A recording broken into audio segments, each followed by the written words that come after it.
और commodity superfast में आपका स्वागत है। और सबसे पहले हम बात करेंगे गोल्ड की, क्योंकि गोल्ड का मार्केट आप देखिए कि तेजी के मूड में तो आया है और 2 महीने में सबसे ज्यादा वीकली बढ़ोतरी अंतर्राष्ट्रीय बाजार में गोल्ड की कीमतों में हुई है। इंडियन मार्केट में भी दाम बढ़े हैं लेकिन अंतर्राष्ट्रीय बाजार के मुकाबले कम, क्योंकि रुपया मजबूत हुआ है।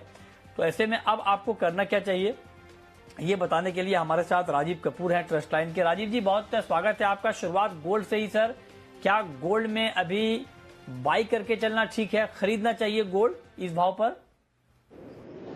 नमस्कार मृत्युंजय जी, आपको और पूरे जी परिवार को मकर संक्रांति की बहुत बहुत शुभकामनाएं। मृत्युंजय जी, मुझे लगता है कि गोल्ड में थोड़ी बढ़त और हासिल हो सकती है। गोल्ड ने एक महत्वपूर्ण स्तर पे सपोर्ट लिया जो कि 47,300 का था और वहां से हम इसमें एक लगातार तेजी आते हुए देख रहे हैं इंडियन मार्केट में। मुझे लगता है तेजी और बनी रहेगी। आज इंट्राडे के लिए तो 48,100 का लक्ष्य रहेगा, बट पोजिशनल बेसिस पे मुझे लगता है मृत्युंजय जी बाजार 48,500 का भी पोटेंशियल रखता है। तो 100 रुपए की यहाँ से अगर करेक्शन आती है, 47,800 के आसपास बाजार करेक्ट करता है, तो खरीदारी इसमें करनी बनती है इंट्राडे के लिए भी और पोजिशनल भी। इंट्राडे के लिए स्टॉप लॉस जो है 47,650 का मेंटेन करना है 48,100 के टारगेट के लिए। अच्छा, ठीक है। अच्छा, क्रूड का मार्केट अभी आपको कैसा लग रहा है?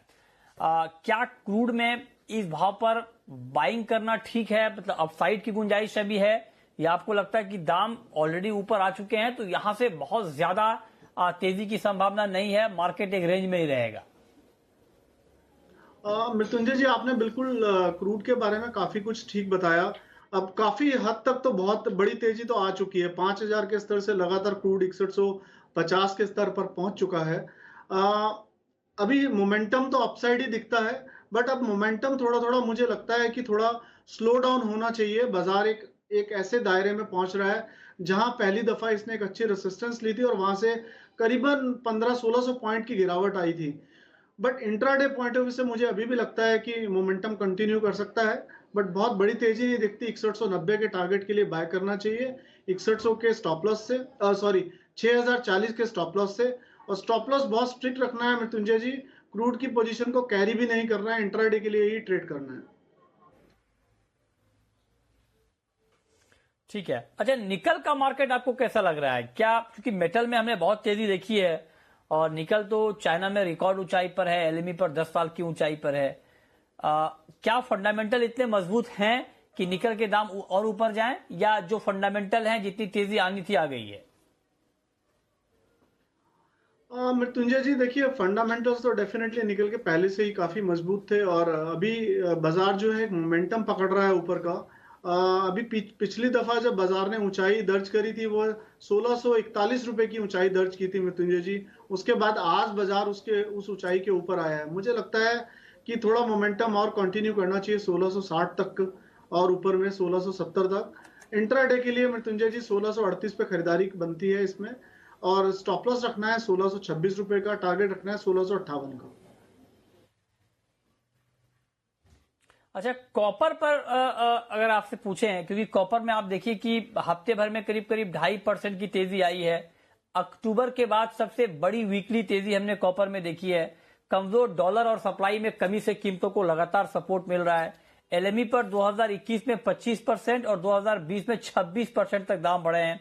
पिछले साल एलएमई पर $10,747 प्रति टन के रिकॉर्ड स्तर पर पहुंच गया था। तो अभी भी तेजी बाकी है या पूरी हो गई कॉपर में? मृत्युंजय जी, मुझे कॉपर में लग रहा है कि नई तेजी बन रही है। बाजार जो जो कल से जो ऊंचाई दर्ज की थी उसके बाद जो फॉल आया है मृत्युंजय जी, वो थोड़ा करेक्टिव नेचर का लगता है। मतलब बाजार सिर्फ पिछले बढ़त को करेक्ट कर रहा है। मुझे लगता है बाजार वापस नई ऊंचाई को छू सकता है। अगर मैं इस मोमेंटम की बात करूं तो मुझे लगता है बाजार 775 तक भी ऊपर में जा सकता है, तो इसमें खरीदारी की एडवाइस होगी। थोड़ा करेक्शन आने पर इंट्राडे के लिए 753 का स्तर बहुत अच्छा रहेगा खरीदारी के लिए। 749 का स्टॉप लॉस रखना है, पहला लक्ष्य 762 का रखना है। ठीक है। अच्छा, लेड का मार्केट कैसा लग रहा है आपको? लेड में अभी क्या करना चाहिए? मृत्युंजय जी, लेड बहुत समय से एक बहुत ही सीमित दायरे में व्यापार कर रहा था।